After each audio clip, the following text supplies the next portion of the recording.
Olá, eu sou Adriano Sabugaro e esse é um episódio especial do PDV. A gente vai sair da caixa, como se diz, e viajar um pouco por esse mundo novo onde o físico e o digital coexistem.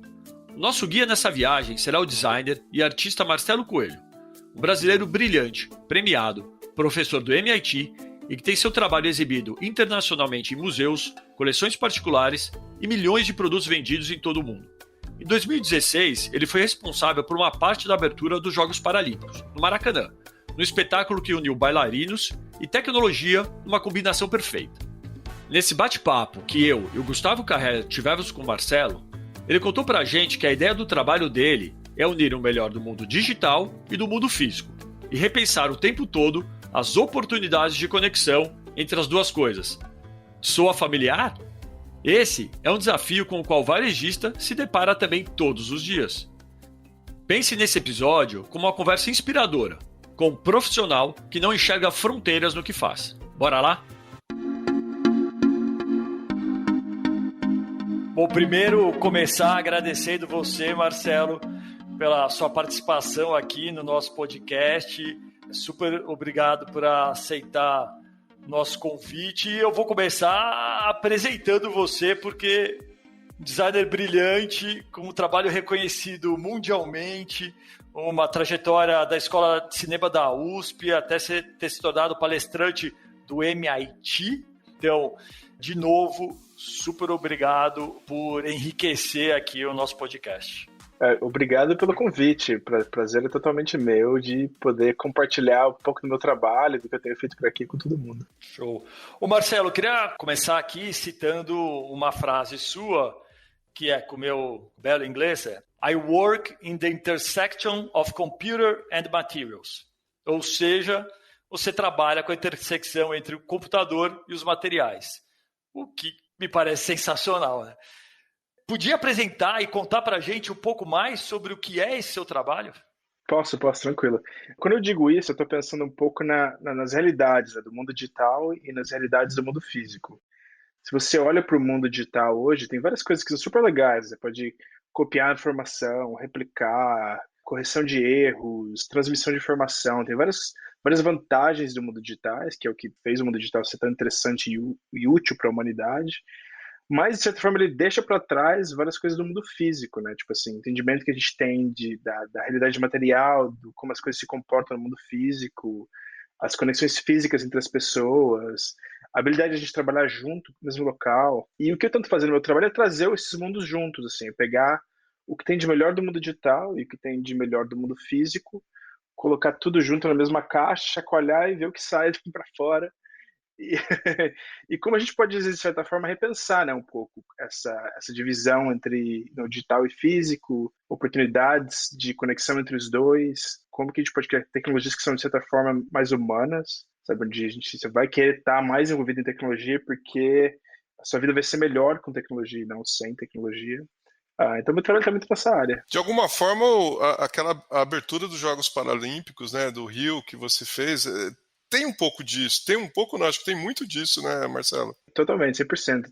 Só para talvez explicar um pouco o projeto para quem não saiba, isso foi um dos segmentos da abertura da Paralimpíadas no Brasil, em 2016, e esse segmento que você está se referindo, em particular, é um segmento onde a gente tinha 400 dançarinos e 400, tipo, quase um sabre de luz, assim, do Star Wars, que eram programáveis e passavam animações e tal. E o projeto foi um espetáculo, né, onde os dançarinos dançavam com essas luzes e as luzes criavam animações para criarem efeitos globais no estádio. Para mim, que eu acho que é super legal desse projeto, que ninguém sabe, na verdade, é que a gente fez isso no Maracanã, né? Então, assim, a gente estava no meio do Rio, com milhares de rádios e transmissões de telefones e do que você pode imaginar, interferência. E o que a gente fez? Eu acabei criando uma tecnologia que era, na verdade, bem rústica, assim, baseada em rádio FM, na parte da banda do rádio japonesa, que no Brasil a gente não usa essa parte da banda.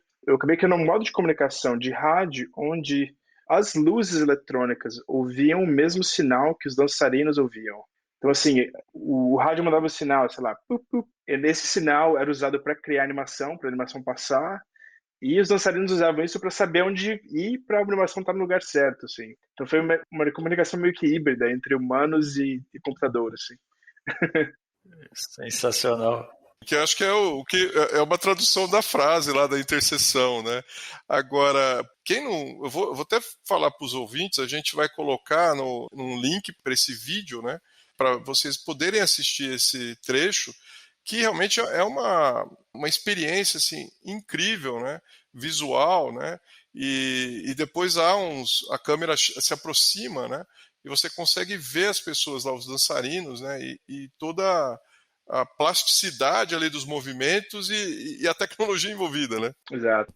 Eu ia perguntar, Marcelo, quanto tempo de trabalho para chegar naquele resultado final, nesse resultado final? Eu comecei a trabalhar no projeto desde o começo da cerimônia, né? A gente tinha 5 pessoas na sala falando o que a gente vai fazer. A gente começou dividindo segmentos, falando, esse segmento vai ser sobre esse assunto e tal. Praticamente tentando contar as histórias do Brasil, de tecnologia que a gente queria contar.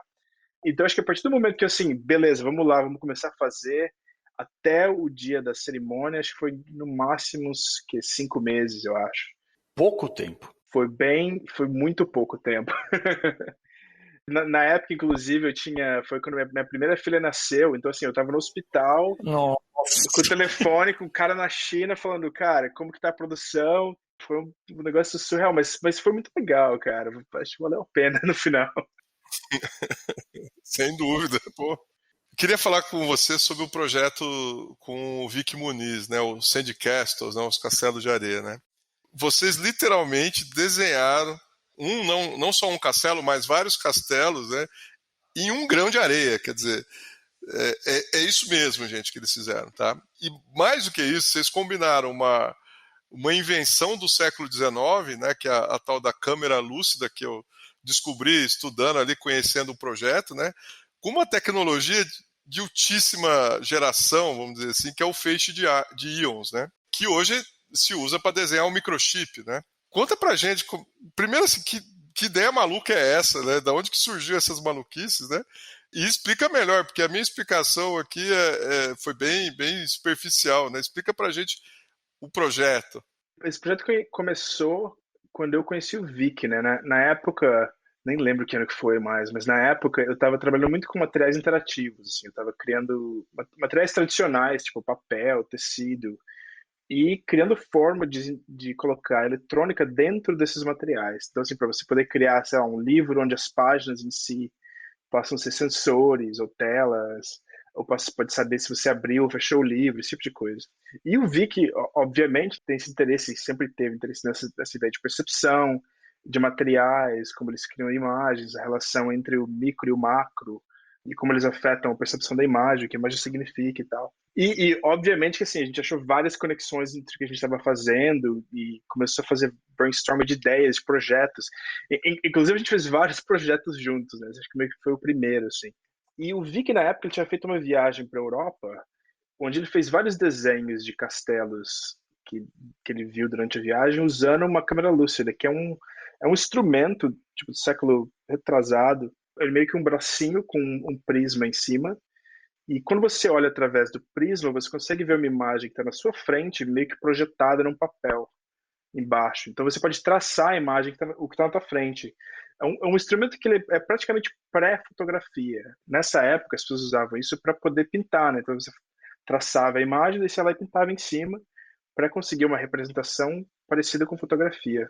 Então a gente tinha essas imagens, a gente estava falando sobre castelo, material, escala, e daí meio que surgiu essa ideia de tentar colocar esses desenhos que ele tinha feito dentro do grão de areia, que é o material, de certa forma, do qual o castelo é feito, né? Tipo, pedra, a unidade meio que fundamental disso é um grão. E foi um projeto meio surreal, cara. Levou, tipo assim, 4 anos para descobrir como fazer e conseguir fazer as imagens. A gente fez 10 imagens no total, no final. E o que eu fiz, né? Tem um equipamento no MIT que eles chamam de FIB, for Focused Ion Beam. Acho que a tradução em português é feixes de íon focados. O que ele faz? Ele esquenta um material que gera íons, e eles são projetados em direção ao grão. Quando eles atingem o grão, eles meio que quebram microestruturas no grão, e com isso você desenha, né? É como se você estivesse jogando Imagina que você estivesse jogando bola de tênis na parede, cheia de tinta. Então você vai fazendo isso e com isso você vai desenhando uma imagem. E a partir do momento que a imagem está criada no grão, você precisa escanear a imagem e daí você usa electrons, a outra partícula para poder ver a imagem. E a mesma coisa, você joga o electron no grão, vê como que ele volta e a partir desse ângulo que ele usa para voltar, você reconstrói a imagem e cria fotografia. Primeiro que o equipamento nunca foi feito para fazer isso. A hora que eu pedi, assim, você parte de um laboratório na MIT, né, que é usado para pesquisa e tal. O cara, você veio brincar aqui. Eu falei, quero fazer isso, né? Ele olhou para mim e falou assim, como assim, né? Por que isso? Não tô entendendo o que você está falando. Daí eu expliquei, ele, beleza, então você pode usar a máquina entre a meia-noite e as 4 da manhã, quando ninguém mais precisa. E daí eu comecei a usar, e a partir do momento que eu fiz a primeira imagem, mostrei para ele falou, cara, beleza, quando que você quer vir aqui de novo, assim? Tá liberado, vem fazer arte aqui quando você quiser. E acho que isso é uma coisa muito legal, eu acho, em geral, assim, sobre arte e design, essa habilidade de permitir que você veja coisas que você não consegue imaginar, sabe? Acho que isso, para esse cara que trabalha lá com esse equipamento todos os dias, conseguir ver uma coisa que ele nunca tinha imaginado ou pensado, acho que foi uma coisa super legal, assim. E acho que o grande lance desse projeto é que a gente criou uma fotografia sem fotons, né, sem luz. A gente usou outras partículas fundamentais, mas não a luz em si para criar uma imagem. Então foi bem legal, assim, foi bem difícil, mas bem legal. Pô, é sensacional, cara. Eu fico imaginando todo o processo para se descobrir, fazer, cara, é uma loucura. E quando você vê o resultado final, meu, isso é incrível. Não, uma das partes mais difíceis foi o grão. Foi assim, colocar o grão na máquina. Assim, como que você vê o grão, pega o grão, coloca o grão, alinha o grão. E eu acabei usando areia do Rio de Janeiro, na verdade. Foi a melhor areia que eu achei para fazer nano art. Ô, Marcelo, uma coisa que putz, chama a atenção da gente realmente é a capacidade de criar essas experiências, né? E aí, o nosso podcast aqui é bem focado em varejo. Uma das coisas que a gente conversa muito com o pessoal é a busca do varejo de se criar a melhor experiência para o usuário. E experiências, na verdade, que aproximem as marcas ao cliente, né? Esse é o grande objetivo, o grande desejo. E você tem algum exemplo de tecnologia que traga essa experiência sensorial para o varejo para compartilhar? Quase tudo que eu faço é um pouco relacionado a essas ideias de trazer experiência para o mundo real, assim. Acho que em relação ao varejo, eu fiz um projeto para a Cartier que acho que tem muito a ver, assim. A Cartier é uma marca de joias, né? Eles fazem colar, relógio, tal, de diamante, ouro. E eles têm uma loja em Nova York, na Quinta Avenida, que tem um tráfego fenomenal, assim, que é meio que o foco principal, né, dessa marca, assim. Eles sempre tratam a vitrine deles como o ponto principal de como as pessoas veem o que eles estão fazendo e o que eles queriam fazer? Eles queriam dar a impressão às pessoas que estão passando na rua de conseguir entrar dentro da vitrine e sentir o que seria segurar uma joia na mão sem poder fazer isso, né? Por exemplo, um dos colares que a gente tinha na vitrine custava US$ 1 milhão. Então, para tirar da vitrine, você precisa de tipo dois seguranças, assim. Então, o que a gente fez? Eu trabalhei com o meu time, a gente colocou um plano de laser na frente da vitrine, que é invisível, você não consegue ver, é um laser de infravermelho. E a gente pegou todas as caixas de joias da Cartier, que a caixa deles é super emblemática, assim, transformou elas em uma caixa robótica. Então, assim, quando você colocar a mão na vitrine, esse plano de laser pega a sua mão, ele detecta onde sua mão está, e a caixa que está atrás da sua mão abre para revelar a joia. Então dá a impressão de que quando você chega com a sua mão na vitrine, que a caixa abre para você entrar com a sua mão dentro da caixa. Parece que você está enfiando a mão na vitrine, é isso? Exato, exato. É meio surreal, porque ele é bem simples também, isso que eu acho que é a parte mais legal, assim, que na verdade você não está enfiando a mão da vitrine, né? Você está aproximando de certa forma, gerando uma coisa dentro da vitrine, mas te dá a impressão de que sua mão está entrando e você está fazendo alguma coisa. E foi bem legal, assim, porque o que eu gosto de fazer muito é assim, criar essas tecnologias, colocar no lugar, sentar lá e ficar vendo as pessoas usar a tecnologia para ver o que acontece, né? Para aprender, para melhorar. Eu acho que é sempre assim, não importa o quanto você sabe como usar a tecnologia, no final das contas você precisa colocar no mundo e observar o que acontece e iterar nesse design que você fez. Não tem como saber o que vai acontecer. esse exemplo foi super legal, porque as pessoas achavam que tinha muita coisa muito mais complexa acontecendo, né? Eu vi gente fazendo gestos como se as caixas fossem, tipo, animais, assim, sabe? Tentando levantar elas. É um negócio super bizarro, mas super legal, assim. E eu acho que me ensinou muito, assim, sobre como fazer interação física, mas que ao mesmo tempo é simples. E por causa de ser simples, você cria muita coisa na sua cabeça sobre o que está acontecendo, sabe? Você meio que cria interação dentro da sua cabeça e que, na verdade, essa é a experiência, né? É o que acontece aqui, não no mundo físico, na verdade.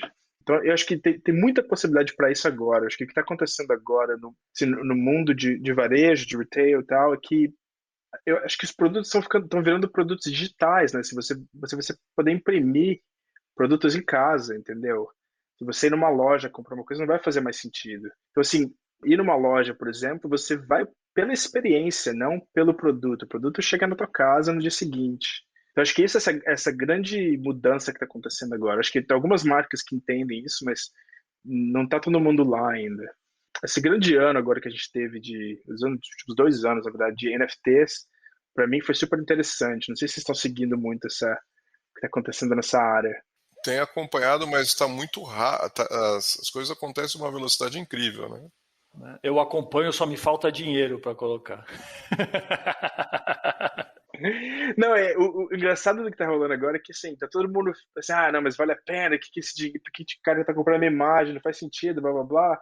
Isso não importa, o que importa é que as pessoas estão começando a valorizar o meio digital mais do que o meio físico.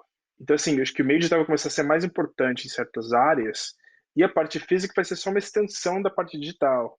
Normalmente a gente pensa o contrário, e acho que essa mudança é muito legal, assim. Então, assim, acho que quem está pensando nesse mundo e o que fazer para se preparar no futuro, precisa pensar no como que é meu produto completamente digital.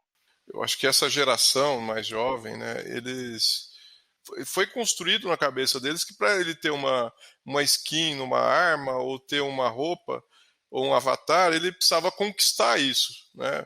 Ele poderia conquistar jogando, tendo uma boa performance, ou ele pagava para ter. E de alguma maneira isso possibilitou você estar disposto a pagar por algo que você nunca vai tocar, né? Um desenho digital que você paga um NFT, quer dizer, você tem aquilo é seu, né? Porque você pagou e você tem lá o token dele. E você pode vender isso no mercado secundário, né?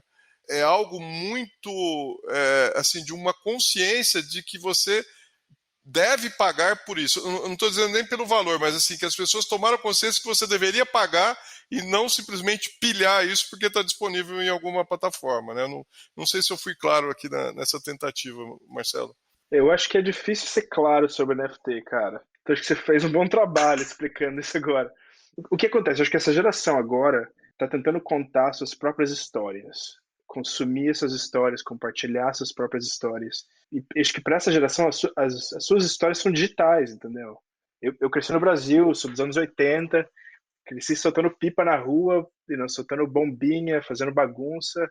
Então, assim, essas são as minhas histórias. Histórias da criançada de hoje é jogando videogame, é criando um mundo virtual, programando jogos com os amigos através do mundo inteiro. Eles têm outras histórias para contar. Então, acho que tá acontecendo uma transição cultural, onde essa nova geração vai querer contar outras coisas, e eles estão valorizando essa cultura, né? Então, assim, você comprar um NFT, de certa forma, é você comprar um pedaço dessa cultura digital e falar que você é dono dela, né? Ela de certa forma, vira parte de você, assim. Eu acho que essa é a grande transição que está rolando agora e Covid, de certa forma, acelerou isso, né? Porque a gente foi da vida normal para estar todo no mundo digital 100% do tempo e fez tudo rolar super rápido. Eu penso muito parecido. Para mim sempre foi, a gente foi criado no mundo físico. As crianças, elas estão, apesar de estarem no mundo físico, elas têm já uma visão e uma criação do mundo virtual que é muito difícil para a gente até às vezes entender e estar dentro. E é muito natural para eles, já que eles estão dentro desse mundo, consumir no mundo digital o que a gente entende que funciona no mundo físico. Então, é quase como se fosse dois mundos e que eles estão vivendo o deles e a gente viveu um mundo que é difícil para a gente entender esse, né? Para eles é muito natural. Eu vejo meus sobrinhos, enfim, é muito natural para eles isso. Aí aproveitar para te perguntar sobre o metaverso. O que você viu já do metaverso? Como que você está encarando isso? Tem futuro isso? Enfim. E vai emendando a pergunta do Adriano, como que o metaverso vai dialogar com as lojas físicas, assim? Eu acho que é importante olhar um pouco, tipo, historicamente, assim, né? Essa ideia do metaverso, de realidade virtual, uma ideia que já existe há muito tempo, né? A gente teve várias, essa terceira onda, na verdade, de realidade virtual. A gente teve duas outras ondas antes dessa. Rolaram uns produtos interessantes, videogame e tal, mas aí no final não deu muito certo porque a tecnologia não estava lá, pronta ainda, e as experiências não eram legais. Eu acho que com o metaverso agora, eu acho que vai ser a mesma coisa, assim, de certa forma, assim. Acho que se as experiências forem experiências, assim, humanas, interessantes, legais, onde você quer fazer parte da experiência, ela adiciona a sua vida, o metaverso vai se dar muito bem, mas se não for lá, isso não vai ser legal, não vai para lugar nenhum. Mas eu acho que assim, tem várias formas de meio que pensar sobre esse assunto, né? Isso que está acontecendo. Acho que tem e acho que cada empresa ou área de tecnologia agora tem uma descrição diferente do metaverso, né? Se você olha o que o Facebook está fazendo, por exemplo, o Facebook quer que você vá para o metaverso para você brincar com seus amigos e ter reunião. Mas se olha, por exemplo, uma empresa como a NVIDIA, a NVIDIA faz chip para computador, ela faz a GPU, que são os chips para processamento gráfico, e a descrição do metaverso deles, para mim, faz muito mais sentido, que é meio que recriar o mundo físico digitalmente para que a gente possa optimizar o mundo físico. Então, assim, você pode imaginar, por exemplo, um metaverso do centro de distribuição da Amazon. Então, assim, eles podem planejar o movimento de todos os robôs dentro desse centro para poder otimizar a distribuição de produtos para o mercado. E a partir daí, assim, você pode começar a imaginar, não, beleza, a gente faz uma fábrica física, fábrica digital. Na fábrica digital, a gente testa várias ideias e optimiza como a física funciona. E daí a gente passa depois isso para física e sabe assim, a gente vai meio que duplicar o mundo real no mundo digital, usar a capacidade de dados, de processamento, de interatividade do mundo digital para melhorar o mundo físico, que eu acho que faz muito mais sentido. E não só mais faz mais sentido, mas eu acho que é muito mais importante o que está acontecendo agora, né? A gente está numa situação no mundo onde se a gente não se juntar nos próximos 20 anos e resolver essa questão do clima, de aquecimento global, não vai ter mundo virtual ou real, entendeu? Então, assim, se a gente não se conectar a esse mundo físico. Não vai ter mundo nenhum, né? Exato, a gente não vai ter mundo para discutir. Então, assim, se a gente não trouxer o que a gente está aprendendo, assim, nossas capacidades de fazer computação em informação, de coletar dados, de aprendizado, de inteligência artificial, e trazer isso para o mundo físico, não vai ter sobre o que falar daqui a uns anos. Tem umas questões, eu acho também, que ainda vão demorar ainda para ser questionadas, que são as questões éticas do uso daquilo, né? Porque hoje se fala tanto de uso de dados, né? Da privacidade de dados. Agora, imagina se chegar ao ponto de ter uma vida realmente dentro do metaverso, como que ficam os comportamentos ali, né? A gente vai, acho que de certa forma, reformular meio que tudo, né, socialmente falando, sabe, como a gente interage com as pessoas. Eu estou dando uma aula agora no MIT de inteligência artificial, baseado um pouco em tentar criar um entendimento nos designers de hoje sobre o que está acontecendo nesse mundo, sabe? Uma grande dificuldade agora nesse mundo de inteligência artificial é que as pessoas não entendem o que está acontecendo, sabe? Ninguém sabe como o algoritmo funciona, o que é bom ou ruim sobre o algoritmo. Muito desses modelos de inteligência artificial são treinados com dados que só capturam uma parcela da população, por exemplo. Então, assim, eu acho que o que a gente precisa fazer agora, que eu acho que é a coisa responsável de fazer, é pegar essas tecnologias, tornar elas acessíveis a todo mundo, ensinar os designers, os artistas, os criadores de hoje a incorporarem esse tipo de tecnologia no trabalho deles, para que juntos a gente possa pensar no futuro melhor para todo mundo, sabe? Acho que esse grande pedaço que a gente tá faltando. Bom, Marcelo, para a gente finalizar aqui o bate-papo, a gente sempre faz aqui do PDV uma pergunta que é mais filosófica, né, que é sobre o que o varejo ensinou aos nossos convidados. Mas acho que a ideia aqui hoje é a gente mudar um pouco a pegada da pergunta. O Vic Muniz, o seu parceiro lá na construção do Castelo de Areia, que a gente já comentou aqui, diz que o cientista e o artista têm em comum a busca por compreender o mundo que o cerca. Nessa jornada, navegando entre as artes e a ciência, qual foi seu mais importante aprendizado? Essa é uma ótima pergunta. Um pouco do que o Vic falou, mas eu acho que eu vou adicionar uma parte a isso, que é essa parte de contar histórias. Eu acho que o papel do artista e do cientista, de certa forma, é entender o mundo, mas daí voltar lá para a tribo e contar para todo mundo o que é essa história, né? O que você aprendeu, quem que está vindo, quem que está voltando, o que a gente precisa fazer para criar um mundo que inclui todo mundo, né? Que é um mundo melhor, de certa forma. Eu acho que para mim esse foi um grande aprendizado. Eu sempre tento pensar nisso nos trabalhos que eu faço, sabe? Que história que eu quero contar sobre esse trabalho. Então, assim, no final eu estou criando tecnologias, criando, tipo, patentes, produtos, projetos de arte. Eu acabo nunca pensando muito sobre o meio, assim. Na verdade, acho que essas divisões e disciplinas nunca fizeram muito sentido para mim, assim. Mas eu acho que no final, a parte humana de tudo isso é a parte de contar histórias. Quando eu crio uma tecnologia, eu tento pensar o que isso vai mostrar para as pessoas, que esse é o futuro que a gente quer, o futuro que a gente não quer. Vamos discutir esse futuro para a gente poder criar o futuro para todo mundo, assim. Ô Marcelo, de novo, cara, super obrigado por participar aqui do PDV e espero ter oportunidade de um dia te conhecer pessoalmente, se encontrar aí em Boston, o que é que seja, e de que, quem sabe, a gente gravar aí um novo episódio no futuro aqui para ser contado os seus trabalhos, enfim. Tranquilo, legal. Quando vocês vieram para cá, me avisa. Prazer foi meu. O PDV é o podcast para quem quer ficar por dentro do varejo e na trilha da tecnologia. Sempre comigo, Adriano Sambugaro. O patrocínio é da InWave, empresa que desenvolve tecnologias para o varejo com foco em prevenção de perdas, melhoria de experiência de compra e aumento de vendas. A produção é da SoulPods. E olha, não esquece de seguir o podcast. Assim, sempre que a gente publicar um novo episódio, você vai ficar sabendo. Para falar com a gente, entre em contato pelo Instagram, @pordentrodovarejo. Até a próxima, valeu!